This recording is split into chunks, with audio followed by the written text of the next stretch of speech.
Hi there. I'm here to talk about this extraordinary bird that you can actually see these days.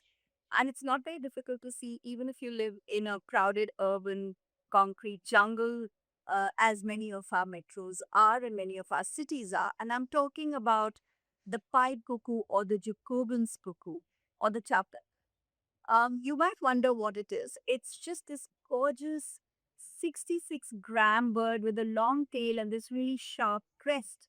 And why it's so important to see it is because it brings with it the stories of the world, power of energy, of flight, of monsoon, of literature.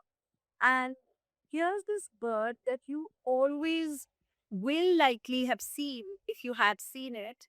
And if you live in the north, you would see it just before the monsoon starts. In fact, when people see it, they say, oh, well, the monsoon's not far behind. And the poet Kalidas in Meghdit actually wrote about it, and it kind of talked about how this bird was longing to drink fresh raindrops, and he was likening it to another kind of longing in Meghdut. But what's really important about this bird is that in North India, the North Indian subspecies actually flies 2,000 to 5,000 kilometers away to Africa, mind you, and comes back, whereas the southern Indian species is actually resident.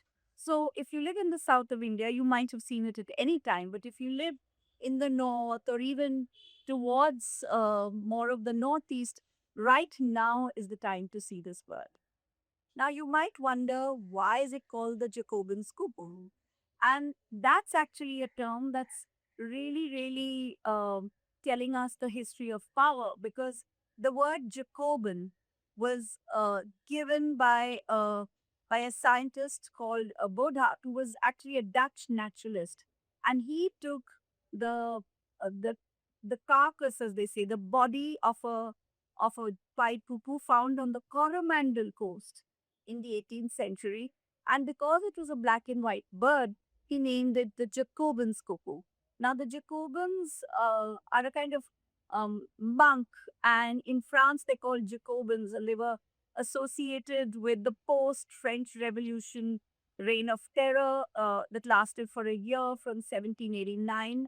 And the head Robespierre often kind of met in the monastery where the Jacobins used to live, and so it was called the Jacobins' Reign of Terror. But it tells you something about how local terms that exist for a bird are completely disregarded, ignored, not even considered relevant, and then it gets this whole European name when it's not even found there.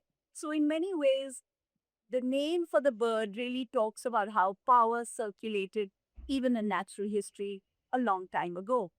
But I think what's also very interesting about seeing the bird is that it actually has a very different sense of return from Africa to North India. And that is that scientists tell us that it's got something to do with water pressure, water vapor, and winds. So, actually, when it comes ahead of the monsoon, it's actually taking a little bit of lift and help from other kinds of natural winds and the whole monsoon ecosystem. And I think that's really clever, because if you're 66 grams, then you do need some help. Because remember, you're flying over the Arabian Sea and there's no way you can take a break, unlike many other migratory birds.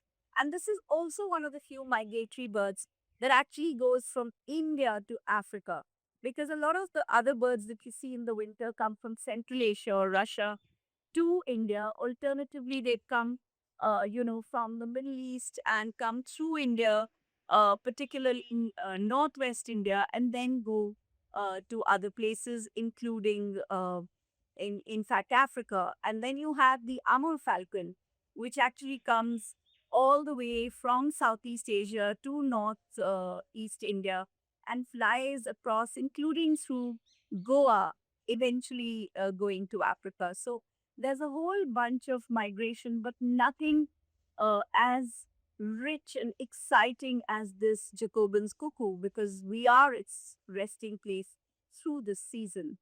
I think another thing that's worth remembering about it is that it's still a cuckoo.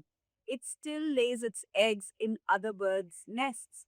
And we often forget it because there's so much else about this bird.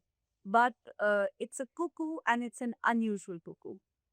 I think it might also find it really exciting to remember that it actually is so richly embedded in our everyday lives that it actually has 50 different names.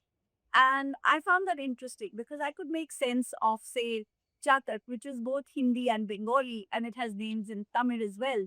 But what I found really bizarre was it had Polish names and it had Slovak names. And when I kind of investigated it, I realized that you have to have names in order to describe a bird, even in your language, even if it's not found there.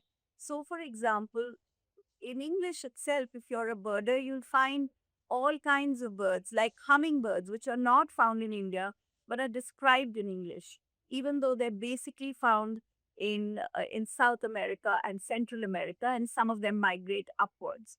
So the Chatak actually brings to us not only the knowledge of ecology, but it also tells us, holds up a mirror to us about who we are as a people and how power and birds and the natural world comes together, telling us about our present and our past.